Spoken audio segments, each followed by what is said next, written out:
بسم اللہ الرحمن الرحیم۔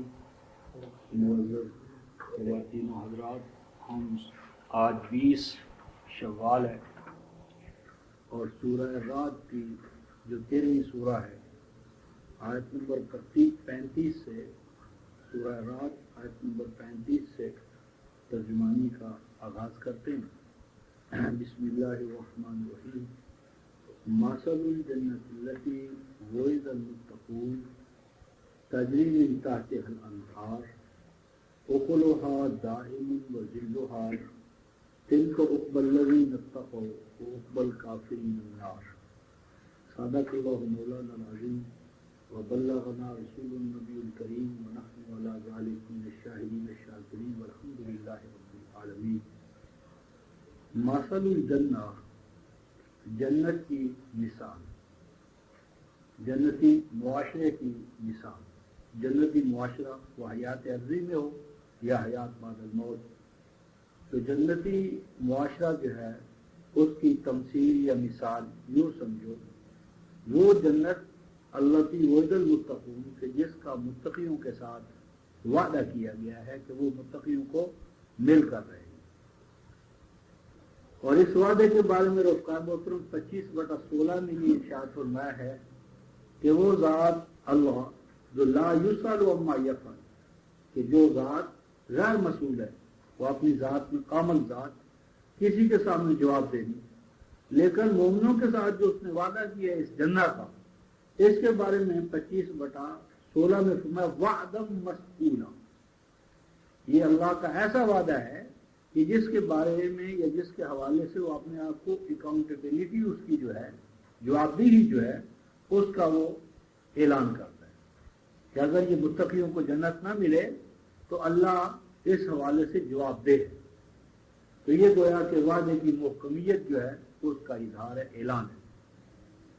تو فرمایا کہ تجری من تحتها الانہار، وہ جنت کہ جس کا مومنوں کے ساتھ وعدہ کیا گیا ہے، اس کی خصوصیت یہ ہے کہ تجری من تحتها، کہ رواں دواں ہیں اس کے لیے۔ من تحتها کا یہ معنی نہیں کہ وہ جنت اوپر ہے اور وہ دریا نیچے ہے، مراد یہ ہے کہ وہ دریا، ندیاں، نالے اس کی سرسبزی اور شادابی کے لیے وقف ہوں گے۔ من تحتها سے مراد ماتحت، یعنی اس کی فلاح کے لیے، اس کو سیراب کرنے کے لیے، اس کو یعنی گویا اس کی ہریالی، شادابی، اس کو رواں دواں رکھنے کے لیے وہاں کے آبی وسائل وقف ہوں گے۔ اور مزید برآں یہ اکلھا دائم، اس کی جو آؤٹ پٹ ہے، اس کے اندر جو انسان کو کھانے کھلانے کی، نشو و نما کی صلاحیت ہے جنت میں، وہ دائمی ہے، یعنی خزاں ندیدہ، یعنی اس پر کبھی ایسا دور نہیں آئے گا کہ خزاں آ جائے، کسی دور میں وہ اپنے نتائج و ثمرات سے محروم کرے، ایسا نہیں ہوگا۔ اکلھا دائم، اس کا کھانا کھلانے کا یا نشو و نما کا یا نرشمنٹ کا جو پروسیس ہوگا وہ دوامی ہوگا، ہر حال میں، ہر زمان، ہر مقام میں وہ اپنے اثرات غذائیت کے حوالے سے، نشو و نما کے حوالے سے وہ قائم رہنے والے۔ وَذِلُّهَا، اور ذل سے مراد یہاں سایہ نہیں ہے بلکہ ہے حفاظت اور نگہداشت، یعنی لا خوف اور لا حزن۔ تو اسی طرح ہمارے کو اس میں جو حفاظتی ذرائع ہوں گے، وسائل ہوں گے، وہ بھی دوامی ہوں گے۔ لا خوف اور لا حزن کا جو ان کے ساتھ وعدہ ہے اللہ کا، وہ بھی دوامی ہوگا۔ تِلْکَ عُقْبَى الَّذِينَ اتَّقَوْا، یہ تو انجام ہے اعمال کا ان کا کہ جنہوں نے اپنے آپ کو ہم آہنگ کر لیا اقدار وحی کے ساتھ۔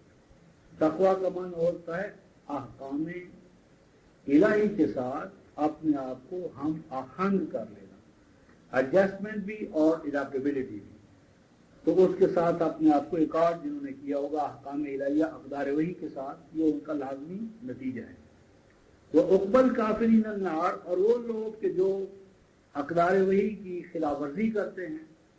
اقدار وحی ربوبیت، عدالت، اخوت، مساوات، احسان، ایتاء ذی القربہ، یہ جو بنیادی قدریں ہیں، تو جو ان اقدار کی ناقدری کرتے ہیں، خلاف ورزی کرتے ہیں، ان کو جھٹلاتے ہیں، ان کا انکار کرتے ہیں، تو ان کا انجام کیا ہوگا؟ النار، آگ۔ اور آگ سے یہاں مراد ہے عداوت، حسد، رقابت، یعنی وہ کروڑوں میں ہونے کے باوجود ان کے اندر جو ہوس ہے، لالچ ہے، حرص ہے، وہ مسلسل قائم، وہ آگ ہے، اور وہ ہر آدمی دوسرے کو جلانے پر تلا ہوا ہے۔ نفسیاتی حربے، نفرت، حقارت، تذلیل، تو یہ ساری ذلت، غلامی، محکومی، محتاجی، آگ سے مراد یہ ہے۔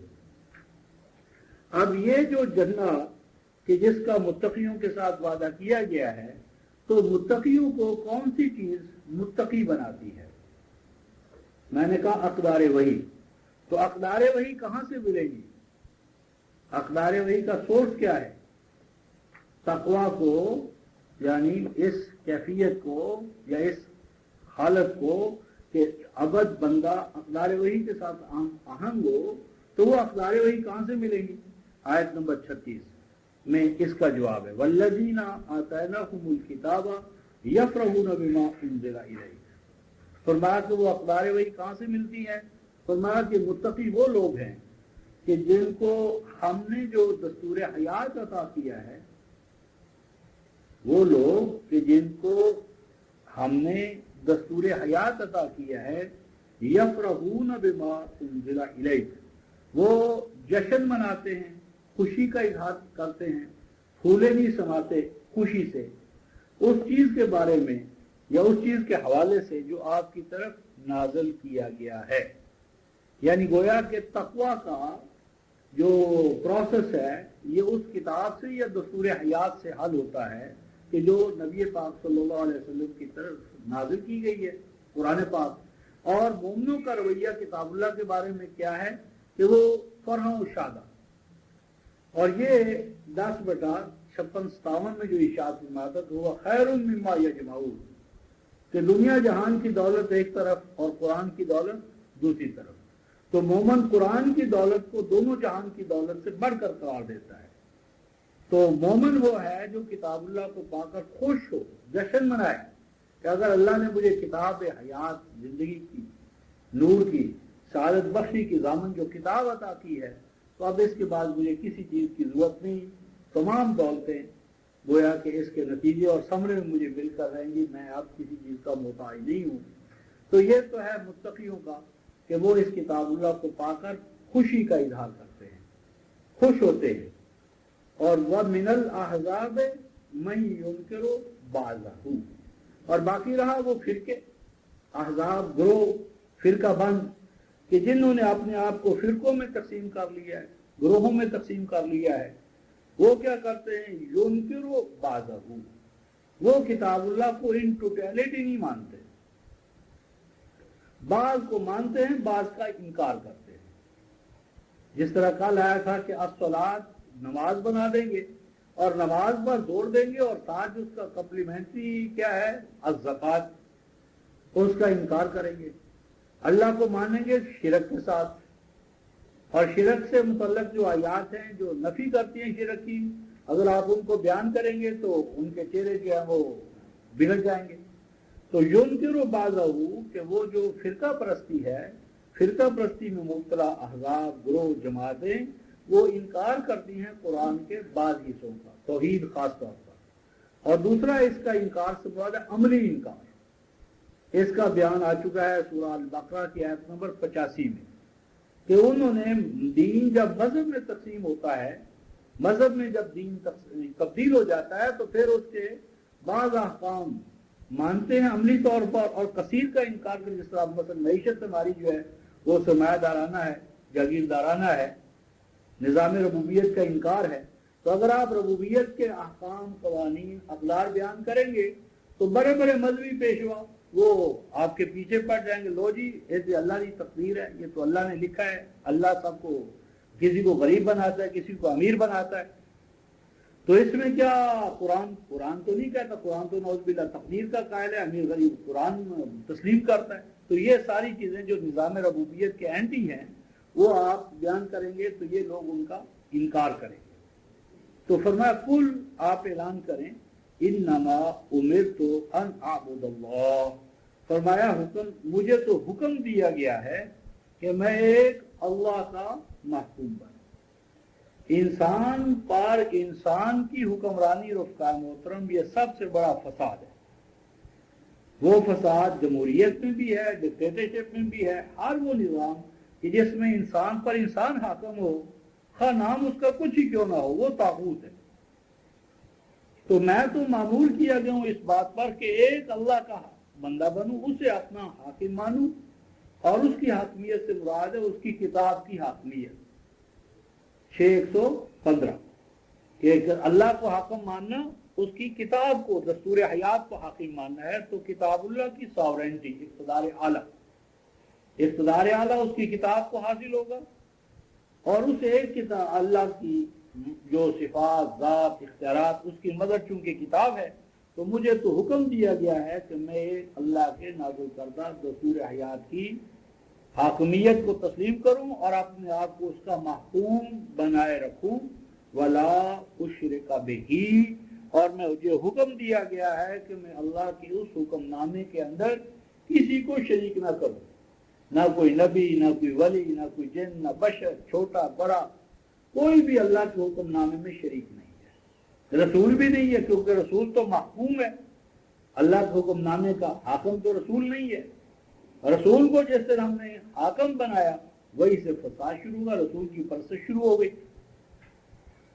الہ ادعو و الیہ مآب، میں اسی تصور الوہیت کی طرف لوگوں کو دعوت دیتا ہوں. اور 12:108 یہ دعوت میری بصائر و بینات کی بنیاد پر ہے، اندھی تقلید کی بنیاد پر نہیں، باپ دادا سے سن لینے کی وجہ سے نہیں، بلکہ اس لیے کہ میں دلائل و بینات کی بنیاد پر اس موقف پر پہنچا ہوں، اور دلائل و بینات کی بنیاد پر میں دعوت دیتا ہوں.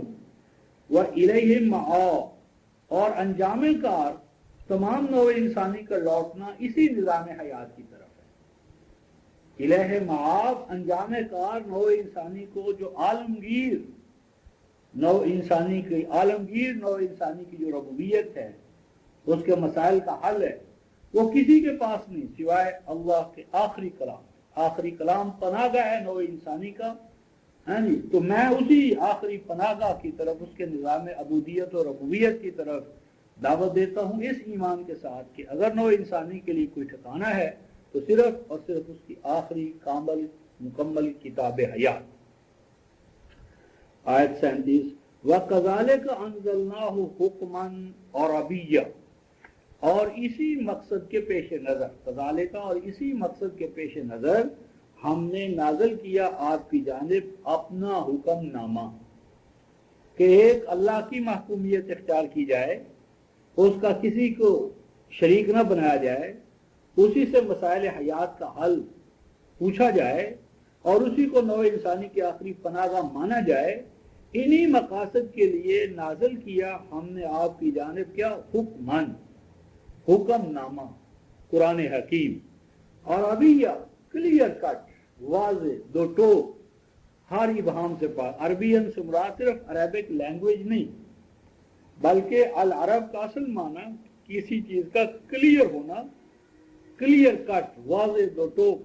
کیونکہ قرآن حکیم نے جنتی معاشرے کی خواتین کے بارے میں عرباً اطرابا.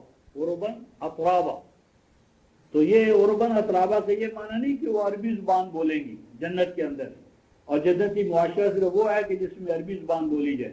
یہ معنی نہیں عرباً اطرابا کہ وہ ایمان والی خواتین کیا ہوں گی، عرباً اطرابا. یہ آیت ہے 56/37. تو عرباً اطرابا، عرب کا معنی ہوا فصیح و بلیغ، اپنے مفہوم، مقصود، مدعا کو کلیئر کٹ بیان کرنے والا. تو حکمن عربیہ کا معنی ہے ایسا حکم نامہ جو اپنے حکم نامہ ہونے میں کلیئر کٹ ہے، دو ٹوک ہے، اس میں کوئی ابہام نہیں، پیچیدگی نہیں، الجھن نہیں. اور اس کے بعد فرمایا وَلَئِنِ اتَّبَعْتَ أَهْوَاءَهُمْ بَعْدَ مَا جَاءَكَ مِنَ الْعِلْمِ مَا لَكَ مِنَ اللَّهِ مِنْ وَلِيٍّ وَلَا وَاقٍ. اے رسول، اگر آپ اس علم کے، علم قرآن کے آ جانے کے بعد آپ نے احزاب، ماقبل جو نا احزاب جن کا ذکر ہے، احواہم، اگر ان کی خواہشات کا آپ نے خیال رکھا، ان کی خواہشات، پسند و ناپسند، فرقہ واریت جو ہے، اگر اس کا خیال رکھا آپ نے، ان کی رعایت کی، ان کے مطابق اپنے آپ کو ڈھالا، یا ان کی سپریمیسی جو ہے وہ آپ نے تسلیم کر لی، بعد اس کے کہ آپ کے پاس العلم، علم قرآن آ گیا، یعنی علم قرآن اگر نبی کے پاس آ گیا اور نبی بھی فرقہ واریت کا خیال کرنے لگے، لحاظ کرنے لگے، ان کے ائمہ کا اقوال کا خیال کرے، کسی بھی درجے میں ان کی اتباع کرے جو قرآن سے ہٹی ہوئی ہو، تو قرآن کا یا اللہ کا فتویٰ کیا ہے؟ مَا لَكَ مِنَ اللَّهِ مِن وَلِيٍّ، تو نہیں ہوگا آپ کے لیے کوئی اللہ کے حضور میں بچانے والا، کوئی آپ کی پروٹیکشن کرنے والا، حفاظت کرنے والا، ولا وا، اور نہ ہی اس عذاب سے کہ جو اس نتیجے میں مرتب ہوگا اس سے کوئی پناہ دینے والا۔ تو اگر نبی بھی رفقائے محترم کتاب اللہ کے علم کے بعد دائیں بائیں کے جو انسانیت میں فرقے ہیں، گروہ ہیں مذہبی، اگر ان کا خیال کرے تو نبی بھی عذاب سے نہیں بچ سکتا، سزا سے نہیں بچ سکتا، تو آپ اور ہم کہاں ہیں؟ گویا کہ علم قرآن میں، علم قرآن کی حاکمیت کا یہ حال ہے کہ اگر نبی ہوتے ہوئے نعوذ باللہ من ذالک کسی درجے میں اس میں کوئی ڈنڈی مارے تو اس کا بھی وہ گویا تحفظ نہیں ہے، وہ بھی پکڑا جائے گا۔ تو آج ہم نے تو نبی کو پیرلل بنا لیے، نبی کے نام پر سنت، نبی کے نام پر حدیث، نبی کے نام پر جھوٹی اور سچی وضعی اور عجمی احادیث بھری گئی ہیں۔ تو نبی کا تو اپنا مقام یہ ہے کہ نبی قرآن کے تابع ہے، تو جب وہ اپنی حیات میں تابع ہے تو حیات کے بعد اس کی طرف شہادت ایک منسوب در منسوب در منسوب جو احادیث ہیں وہ اس پر حاکم و قاضی کیسے ہو سکتی ہیں؟ اگر مانیں گے تو سوائے عذاب کے اور ہمارا کیا مسئلہ ہو؟ وَلَقَدْ أَرْسَلْنَا رُسُلًا مِّن قَبْلِكَ وَجَعَلْنَا لَهُمْ أَزْوَاجًا وَذُرِّيَّةً، فرمایا کہ یہ کوئی آپ ہی کے ساتھ خاص نہیں ہے بات، بے شک ہم نے آپ سے پہلے بھی تو رسول بھیجے ہیں، اور رسولوں کا مقام کیا تھا؟ وہ پیغام لانے والے تھے۔ رسول رفقان محترم پیغام لانے والا ہوتا ہے، اور عجیب مسئلہ ہے کہ جو پیغام لائے حاکم اعلیٰ کا یا کسی کا، اس پیغام کو تو ہم لفافے میں بند کر کے رکھ دیں، غلاف میں بند کر لیں، اور جو پیغمبر ہے پیغام لانے والا اس کو چومنا چاٹنا شروع کر دیں، اس کے ہاتھ پاؤں چوم رہے ہیں، اس کے کپڑے چوم رہے ہیں، اس کے نالین جوتوں کو نالین مبارکین کہیں، اور جو پیغام ہے پیغام کو اوپر جا کر تاکہ نشیاں پہ رکھ دیں تو کوئی حاکم راضی ہوگا؟ کتنی بڑی گستاخی ہے حاکم کی یعنی جناب میں کہ اس کے حکم نامے کو تو بغیر پڑھے تدبر اور تفکر کے حوالے سے الگ رکھ دیں، اور جو پیغام بنا کر یعنی پیغمبر بنا کر جسے حاکم نے بھیجا ہے اس کی پوجا پاٹ شروع کر دی جائے۔ تو پورا عالم اسلامی آج اسی گمراہی میں مبتلا ہے۔ تو فرمایا کہ جتنے بھی ہم نے آپ سے پہلے رسول بھیجے ہیں ان کا کیا مقام تھا؟ وہ بھی ہمارے حکم نامے کے ماتحت تھے، اور فرمایا وَجَعَلْنَا لَهُمْ أَزْوَاجًا وَذُرِّيَّةً، اور کوئی رسول ایسا نہیں آپ سے پہلے کہ جس کی بیویاں اور بچے نہ ہوں۔ مراد یہ کہ وہ مافوق البشر نہیں تھے کہ وہ کھاتے نہ ہوں، پیتے نہ ہوں، ان کو بھوک پیاس نہ لگتی ہو، یا ازدواجی حوالے سے ان کے اندر یہ طلب نہ ہو، تو وہ بیویوں والے تھے، بچوں والے تھے۔ اب اس سے کوئی استثناء قرآن نہیں قرار دے رہا کہ اللہ مسیح ابن مریم، کہ مسیح ابن مریم کو ایکسیپٹ کر الگ کر دو۔ تو حضرت مسیح ابن مریم بھی رسول ہیں، رسول الی بنی اسرائیل، تو جب وہ رسول ہیں تو ان کی ازواج بھی ہونی چاہیے اور ذریہ بھی ہونی چاہیے، کوئی استثناء تو ہے نہیں۔ اور یہی حال سیدنا یحییٰ کا کہ حضرت یحییٰ نے تو ساری عمر شادی نہیں کی، لنگوٹ باندھے رکھا، اور مسیح تو پہلے ہی اٹھا لیے اللہ نے، انہوں نے نہ شادی کی نہ بچے ہوئے۔ تو غلط بات ہے، قرآن کسی نبی کو کسی رسول کو ازواج اور ذریہ کے بغیر نہیں کہہ رہا۔ اور پھر یہ اگر آپ سورہ الانعام کی آیت 87 دیکھیں، 6/87، تو اس میں وَمِنْ آبَائِهِمْ وَأَزْوَاجِهِمْ وَذُرِّيَّاتِهِمْ، تمام انبیاء کو اللہ تعالیٰ نے باپوں والا قرار دی ہے، باپ بھی تھے، مائیں بھی تھی، ان کی اولاد بھی تھی۔ تو مسیح کا بھی باپ تھا، جس طرح ہر نبی کا باپ ہے، ہر نبی کی اولاد ہے، ہر نبی جو ہے وہ اولاد والا ہوا اور اس کا باپ تھا، اس کی ماں تھی، تو ہر نبی کا یہ تھا، تو اللہ مسیح ابن مریم کی قرآن نے استثناء نہیں کیا، لہذا وہ بھی اس میں شامل ہے۔ وَمَا كَانَ لِرَسُولٍ أَن يَأْتِيَ بِآيَةٍ إِلَّا بِإِذْنِ اللَّهِ، اور فرمایا کہ نبی کی تو یہ شان نہیں، ما كَانَ لِرَسُولٍ، نہیں ہے نبی کی شان اس کے اختیار میں کہ وہ ایک آیت لے آئے، یعنی اللہ تعالیٰ کی طرف سے جب تک کہ آیت کا نزول نہ ہو، سورت کا نزول نہ ہو، قرآن کا نزول نہ ہو، تو نبی کے یہ اختیار کا مسئلہ نہیں ہے کہ وہ اپنے طور پر جب چاہے قرآن نازل کر لے۔ قرآن تو ایک طرف، سورت تو ایک طرف، ایک آیت بھی نبی اپنے اختیار ارادہ سے اللہ سے لے نہیں سکتا۔ دعا مانگے، ریاضت کرے، تو اللہ اپنی حکمت اور مشیت کے تحت رسول پر آیات نازل کرتا ہے، نبی اپنے اختیار ارادے کا مالک نہیں ہوتا، الا باذن اللہ، اور یہ جو کچھ ہوتا ہے وہ اللہ کے قانون سے ہوتا ہے۔ اللہ کا قانون یہی ہے کہ کوئی ایک آیت بھی نبی نہیں بنا سکتا، جو آیت بھی نازل ہوگی اللہ کے حکم سے، اس کی مشیت سے، اس کے پروگرام کے مطابق نازل ہوگی۔ لکل اجل کتاب، اور ہر مقصد کے لیے، اجل کا یہاں معنی مقصد، اور ہر مقصد کے لیے، ہر مقصد کے لیے، ہر حکمت کے لیے اللہ تعالیٰ نے ایک حکم ٹھہرایا ہے۔ کتاب کا معنی ہے حکم، یہ معنی نہیں کہ ہر کتاب ایک وقت تک چلتی ہے پھر نئی کتاب آ جاتی ہے، جس طرح بعضوں نے ترجمہ کیا ہے کہ جی قرآن کی بھی ایک اجل ہونا چاہیے، کہ چونکہ اب قرآن 1000 سال کے لیے تھا اور ہمارا دور شروع ہو گیا بہاءاللہ کا، تو غلط ہے۔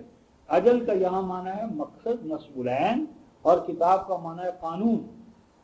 تو ہر مقصد جو ہے اس کو اللہ تعالیٰ نے اس سے متعلقہ قانون کے ساتھ باندھ دیا ہے، کاز اینڈ ایفیکٹ کے تحت ہر چیز جو ہے وہ قانون طبی کے حوالے سے کائنات فطرت کے اندر، اور قانون اخلاقی کے ساتھ، قانون تشریعی کے ساتھ کنیکٹڈ ہے، مربوط ہے اقدار وحی کے حوالے سے۔ تو ہر مقصد اور نصب العین قانون کا پابند ٹھہرایا گیا ہے، بس یہ اللہ کی رحمت ہے تو اس کا قانون سیکھو اور اپنی اختیار ارادہ میں اضافوں پر اضافے کرتے چلے جاؤ۔ یمحو اللہ ما یشاء ویثبت وعندہ ام الکتاب، یمحو اللہ ما یشاء، اور جو اس قانون کے نفاذ میں منفی اور نیگیٹو چیزیں ہوتی ہیں اللہ ان کو ہٹاتا چلا جاتا ہے، مٹاتا چلا جاتا ہے۔ یمحو اللہ ما یشاء، منفی، سلبی، تخریبی ایلیمنٹ جب آتے ہیں آگے کتاب اللہ کے راستے میں تو ان کو اللہ مٹاتا چلا جاتا اپنے قوانین کے تحت۔ ویثبت، اور جو تعمیری چیزیں ہوتی ہیں، نفع بخش و فیض رسانی کی جن میں صلاحیت ہوتی ہے، ان کو اللہ قرآن چڑھاتا ہے، وہ آگے بڑھتی چلی جاتی ہیں۔ اور فرمایا وَعِندَهُ أُمُّ الْكِتَابِ، اور اصل کتاب، اصل قانون، ہر چیز کا ایسنس اور جوہر جو ہے وہ اللہ تبارک و تعالیٰ کے ہاں قائم رہتا ہے۔ اب اس کے بعد ارشاد فرمایا تھا کہ اللہ منفی اور تخریبی چیزوں کو ہٹاتا ہے اور مثبت اور تعمیری چیزیں آگے آتی ہیں۔ تو اسی ضمن میں رسول کے حوالے سے سوال پیدا ہو گیا کہ ہمارے راستے میں جو تخریبی قوتیں آج حائل ہیں اور ہمارے تعمیری پروگرام کو آگے بڑھنے سے روک رہی، ان کے بارے میں کیا ہوگا؟ تو اب اس کا جواب اما نرینک الذی و اما نرینک، ایسا ہوگا کہ یا تو دکھا دیں گے ہم آپ کو، نورینک کا دکھا دیں گے، ضرور دکھا دیں گے ہم آپ کو، بعض الذی نعدہم، بعض وہ نتائج و ثمرات کہ جن کا ہم نے آپ کے ساتھ وعدہ کر رکھا ہے۔ اور نتوفینک، یا ایسا بھی ہو سکتا ہے کہ بعض نتائج آپ کی وفات کے بعد مرتب ہو، کیونکہ نبی پاک صلی اللہ علیہ وسلم کی دو حیثیتیں ہیں، ایک تو آپ ام القریٰ کی طرف، قریش کی طرف، بنو اسماعیل کی طرف، عربوں کی طرف رسول بنائے گئے ہیں، اور دوسرا دائرہ ہے آپ کا انٹرنیشنل، آپ یک وقت نیشنل ہیں امیین کے حوالے سے اور انٹرنیشنل ہیں کافۃ للناس بشیر و نذیرہ کے حوالے سے۔ ایسے دونوں حیثیتوں کے حوالے سے نتائج و ثمرات آپ کی حیات طیبہ میں مرتب نہیں ہو سکتے، کیونکہ آپ کی رسالت تو تا قیام قیامت چلے گی۔ اس لیے جہاں تک قومی دائرے کا تعلق ہے، قومی دائرے میں غلبہ غلبہ قومی دائرے میں عرب دنیا کے اندر غلبہ جو ہے وہ آپ کی حیات طیبہ میں مرتب ہو جائے گا، اور مکہ جو مرکز محسوس ہے آپ کا وہ آپ کو مل کر رہے گا، وہاں سے توحید کا پیغام نشر ہو کر رہے گا، یعنی قومی دائرے کے اندر نتائج و ثمرات تو آپ کی حیات طیبہ میں مرتب ہو جائیں گے۔ اور اب رہا بین الاقوامی، تو بین الاقوامی کی بنیادیں آپ رکھ رہے ہیں، یہ آپ کا جو قومی مرکز بنے گا عرب کا، لتنذرا، تو اس سے اس کے بعد یہ دعوت جو ہے یہاں سے پھیلتی چلی جائے گی، پھیلتی چلے جائے گی۔ اس لیے ڈویژن آف ورک یہ ہوگا فَإِنَّمَا عَلَيْكَ الْبَلَاغُ وَعَلَيْنَا الْحِسَابُ، فرمایا کہ آپ کے ذمہ ہے حقائق قرآنیہ کو پہنچانا، منوانا نہیں، یعنی حقائق قرآنیہ کو پہنچانا، سمجھانا، بصیرت و بینات کی بنیاد پر پیش کرنا، ان کی دعوت کرنا، یہ تو فرائض میں شامل ہے رسول کے۔ اور پھر 6:19 کی روح سے وَمَن بَلَغَ، جس تک یہ قرآن پہنچے وہ رسول کے نائب کے طور پر اس قرآن کو پہنچانے کا ذمہ دار بن جائے۔ تو فرمایا وَعَلَيْنَا الْبَلَاغُ عَلَيْنَا الْحِسَابُ، باقی رہا حساب کتاب، نتائج و ثمرات مرتب کرنا، تو وہ ہماری ذمہ داری ہے، آپ کی نہیں۔ تو اس میں رفقائے محترم ہمارے لیے بھی یہی سبق ہے کہ ہم بلاغ کے پابند ٹھہرائے گئے ہیں، حساب کے نہیں۔ اور جب ان دونوں ذمہ داریوں کو اپنے اوپر ہم لیتے ہیں تو وہاں سے ہم ڈپریشن کا بھی شکار ہو جاتے ہیں اور کمپرومائز کا بھی۔ اب چونکہ ہم نے یہ ذمہ لے لیا جی ہم نے قرآن کے نظام کو نافذ کرنا ہے، اب نافذ کرنے کے لیے حالات سازگار نہیں ہیں، فرقہ واریت کا ماحول ہے، تو اب ہم ڈنڈی ماریں گے۔ فرقہ واریتوں کے جو ائمہ ہیں، مظاہر ہیں، ان کے ساتھ کمپرومائز کیا، ان کے عقائد کے ساتھ کمپرومائز کیا، چھوٹے اور بڑے کا خیال کیا، تو دعوت خالص نہ رہی۔ جب دعوت خالص نہ رہی تو اللہ کے ہاں اس کی قیمت ختم ہو گئی۔ تو فرمایا کہ آپ کا کام حقائق قرآنیہ کو پہنچانا ہے، منوانا نہیں، دل میں اتارنا نہیں، دلوں کو تبدیل کرنا آپ کا مسئلہ نہیں ہے۔ وَعَلَيْنَا الْحِسَابُ، پھر حساب کتاب لینا یہ ہمارا کام ہے، یہ ہمارے لیے چھوڑ دیں۔ اور اوپر جو ارشاد فرمایا تھا کہ قومی دائرے کے اندر یہ دعوت آپ کی حیات طیبہ میں غالب آ جائے گی، اور انٹرنیشنل لیول پر اس کی بنیادیں آپ کی حیات طیبہ میں رکھی جائیں گی، وہاں انٹرنیشنل لیول پر کام ہوتا رہے گا۔ اب اس کی عملی محسوس اور بڑی دلیل اولم یرو انا نأتی الارض ننقصها من اطرافها، کیا نہیں دیکھا انہوں نے، کیا نہیں دیکھا انہوں نے، کیا نہیں دیکھا انا نأتی الارض، کہ بے شک ہم چڑھائی کرتے چلے آ رہے ہیں زمین پر، ننقصها من اطرافها، اور وہ زمین کفر کے لیے، شرک کے لیے، طاغوت کے لیے سکڑتی چلی جا رہی ہے، کام کرتے چلے جا رہے ہیں ہم اس کی سائز، اطراف، تو یعنی جو ان کے غلبے کی، اقتدار کی، طاغوت کی، شرک کی جو اقتدار تھا اس کی جو حدود اربا جو اس کا تھا وہ دن بدن کم ہوتا چلا جا رہا ہے، اور آپ کی دعوت پھیلتی چلی جا رہی ہے، قبائل کی قبائل، ہاں جی، علاقہ وائز، قبائل وائز، اطراف و جوانب میں توحید کا غلبہ ہو رہا ہے اور شرک کی تنابیں جو ہیں وہ کاٹی جا رہی ہیں۔ واللہ یحکم لا معقب لحکمہ، قاعدہ یہ ہے کہ جب اللہ کے حکم نامے کو، جب اللہ اپنے حکم نامے کو دنیا میں نافذ کرتا ہے، جاری کرتا ہے، نازل کرتا ہے، تو ایسا نہیں ہوتا کہ وہ حکم نامہ غالب نہ آئے۔ جس طرح جو بارش اللہ تبارک و تعالیٰ کے ہاں سے آتی ہے اس کے قوانین طبیعت کے تحت ناممکن ہے کہ زمین پر اس کا اثر نہ ہو، زمین پر اثر ہو کر رہے گا۔ اسی طرح اللہ کا حکم نامہ جب نازل ہوگا تو ناممکن ہے کہ قلوب انسانیہ پر وہ اثر انداز نہ ہو۔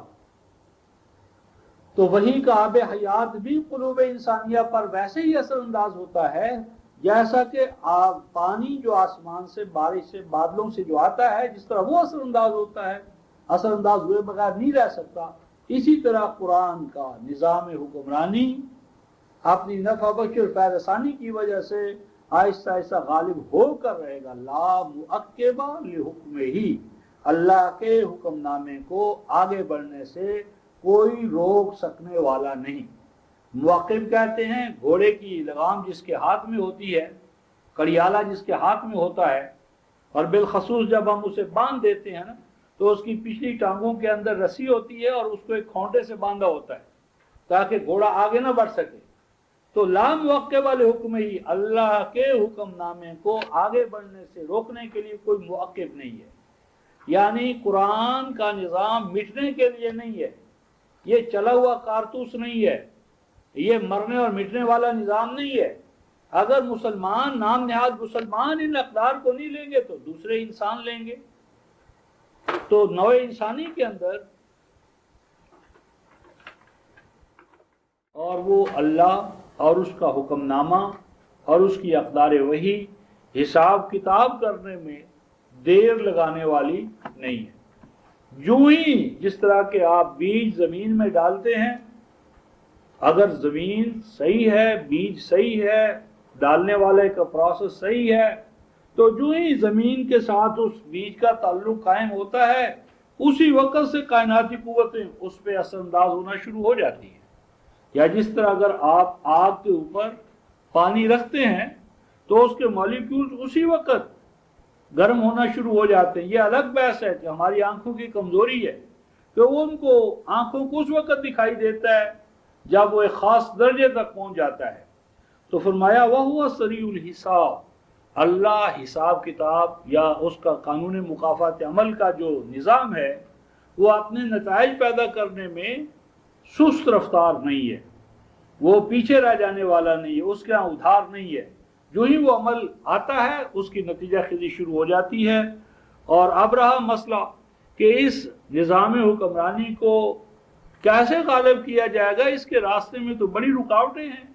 مذہبی پیشوا ہیں، حامان ہیں، قارون ہیں، اور اس وقت بھی بڑی طاقتیں اس کے خلاف ہیں اس حوالے سے.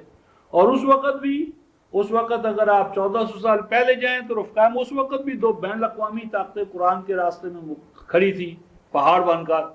ایک طرف تو مشرق میں مجوسی امپائر تھا اور مغرب کے اندر رومن امپائر تھا، اور دونوں امپائر صدیوں پر محیط تھے. ان کے پاس افواج، وسائل، جو ان کے پاس امکانات تھے لا تعداد.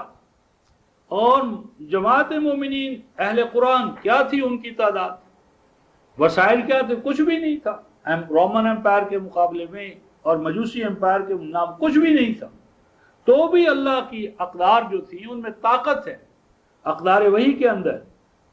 تو فرمایا کہ کوئی بات نہیں، پریشان نہ ہونا. وَقَدْ مَكَرَ الَّذِينَ مِن قَبْلِهِمْ فَلِلَّهِ الْمَكْرُ جَمِيعًا.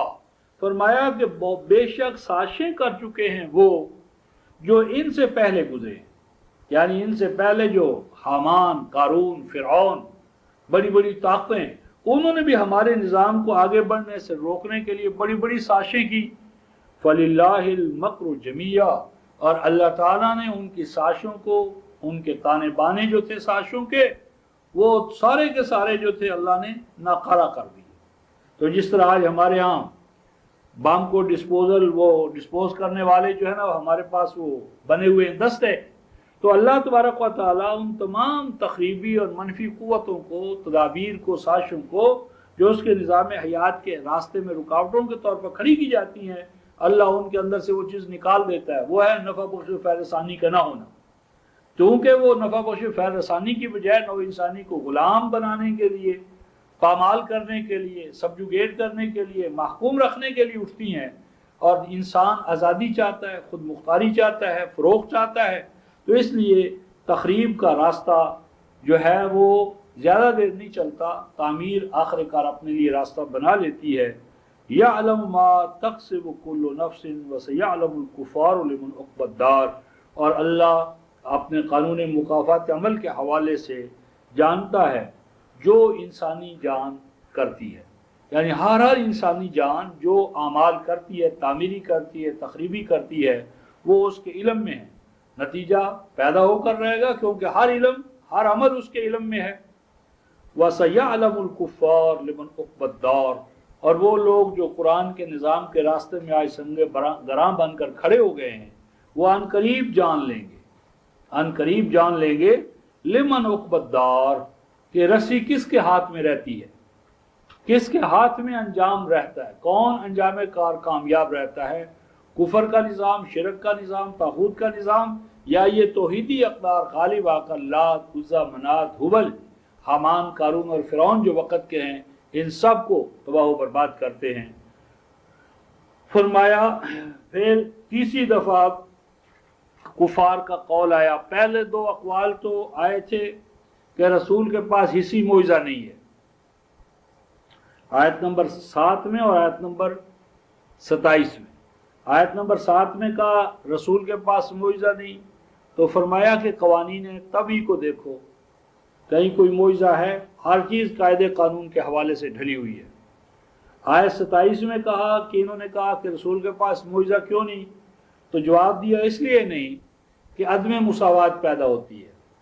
اگر ایک پہلے گروہ کو، صحابہ کو معجزے دکھا کر مومن بنایا جائے تو بعد والوں نے کیا جرم کیا ہے کہ ان کے لیے معجزہ نہ ہو؟ تو معجزہ اگر ہوگا تو وہ تو رسول کی زندگی میں ہوگا، تو اس کا مطلب ہے قرآن پہ ناقص ٹھہرے گا، قرآن کو محفوظ رکھنا کوئی فائدہ مند نہ ہوا، کیونکہ پھر تو رسول ساتھ چلے گا، اور اگر رسول نہ ہوگا تو پھر ایسے مجدد جو شعبدے اور کرامتیں دکھائیں، تو یہ بات ہی غلط ہے۔ اللہ تعالیٰ کے ہاں یہ قاعدہ ہی نہیں ہے۔ انسان کو اختیار و ارادہ جو دیا اللہ تعالیٰ نے، تو اختیار و ارادے کا مطلب یہ ہے کہ اب یہ اختیار و ارادہ سلب نہ کیا جائے، اس پر کوئی جبر نہ ہو، خواہ وہ ذہنی جبر ہو، نفسیاتی جبر ہو، یا فزیکل تلوار دکھا کر، دونوں چیزیں باطل۔ تو یہ جواب دیا۔ اب تیسرا قول وَيَقُولُ الَّذِينَ كَفَرُوا، اور کہنا ہے ان لوگوں کا جو کتاب اللہ کے، قرآن حکیم کے نظام حیات کے منکر ہیں، لستا مرسلا، کہ آپ کو یقیناً اللہ نے نہیں بھیجا۔ تو مسئلہ یہ تھا رفقائے محترم کہ یہ اللہ کے منکر نہیں تھے، انکار دراصل کس چیز کا تھا؟ ربوبیت کا تھا، ربوبیت کے یہ منکر تھے۔ تو فرمایا کہ ان کا کہنا ہے کہ آپ کو اللہ نے نہیں بھیجا، آپ خام خواہ اپنے رسول ہونے کا وہ دعویٰ کر رہے ہیں۔ قُلْ كَفَى بِاللَّهِ شَهِيدٌ بَيْنِي وَبَيْنَكُمْ، ان سے کہو کہ کافی ہے گواہ کے طور پر اللہ میرے اور تمہارے مابین، کہ میں رسول ہوں یا نہیں، جو پیغام میں پیش کر رہا ہوں یہ اللہ کا ہے یا نہیں ہے، اس میں بحث کرنے کی ضرورت نہیں ہے۔ صحیفہ کائنات دیکھ لو، صحیفہ کائنات دیکھ لو کہ جو چیزیں میں کہہ رہا ہوں وہ صحیفہ کائنات کے ساتھ ریکارڈ کرتی ہیں یا نہیں کرتی، صحیفہ فطرت سے دلائل و شواہد ہم تمہارے سامنے لا رہے ہیں یا نہیں لا رہے، اور پھر صحیفہ تنزیل جو کتاب تنزیل ہے اس کو پڑھ لو۔ تو اللہ کی شہادت ہے کائنات فطرت کے حوالے سے اور اس وحی کی اساس پر جو اس نے کتاب اللہ کی شکل میں نازل کی ہے۔ تو میری رسالت پر گواہ ہے صحیفہ فطرت اور صحیفہ قرآن۔ وَمَنْ عِنْدَهُ عِلْمُ الْكِتَابِ، وَمَنْ عِنْدَهُ عِلْمُ الْكِتَابِ اس کا ترجمہ کر دیتے ہیں، اور وہ گواہ کہ جس کے پاس کتاب کا علم ہوگا، اور کتاب سے مراد لیتے ہیں کوئی ماضی کی کتاب، غلط ہے۔ یہاں الکتاب سے مراد یا تو کتاب کائنات ہے یا کتاب قرآن۔ مراد یہاں پر یہ ہے کہ نہ صرف اللہ گواہ ہے بلکہ مزید پر وہ علماء، اسکالرز، کہ جن کے پاس صحیفہ فطرت کا علم ہو یا ہے، اور جن کے پاس کتاب اللہ کا علم ہوگا، وہ بھی میری رسالت پر گواہی دیتے رہیں گے۔ علم الکتاب، علم کائنات، علم قرآن۔ تو علم قرآن کے جو اسکالرز ہوں گے، صحیفہ فطرت کے جو نباز ہوں گے، وہ بھی میری رسالت پر گواہ ٹھہریں گے۔ تو گویا کہ قرآن کے حوالے سے علم پا کر ہمارا بھی فریضہ ہے کہ ہم رسالت محمدیہ پر گواہ ٹھہریں۔ وَمَنْ عِنْدَهُ عِلْمُ الْكِتَابِ۔ اب یہاں پر یہ ختم ہوتی ہے رفقا محترم سورہ رعد، اور ابراہیم شروع ہوتی ہے۔ تو چونکہ کفار نے کہا تھا کہ لستا مرسلہ، آپ تو رسول نہیں ہیں، اور اللہ نے کہا کہ قُلْ كَفَى بِاللَّهِ شَهِيدٌ بَيْنِي وَبَيْنَكُمْ، کہ میں گواہی دیتا ہوں کہ آپ اللہ کے رسول ہیں، اور وہ بھی گواہ ہیں کہ جن کے پاس الکتاب کا علم ہے۔ تو یہ الکتاب کیا ہے؟ یہ الکتاب کیا ہے کہ جو گواہ ہے محمد رسول اللہ کی رسالت پر؟ یہ کتاب کون سی کتاب ہے؟ یہ کیوں نازل ہوئی ہے، اس کا مقصد نزول کیا ہے، اور وہ کون ہیں کہ جو کتاب اللہ کی گواہ ٹھہرائے گئے ہیں۔ تو جس طرح یہوہ وٹنسز ہیں، تو وہ کون سے گواہ ہیں؟ جو الکتاب القرآن کے گواہ ہیں، ان کی خصوصیات کیا ہیں؟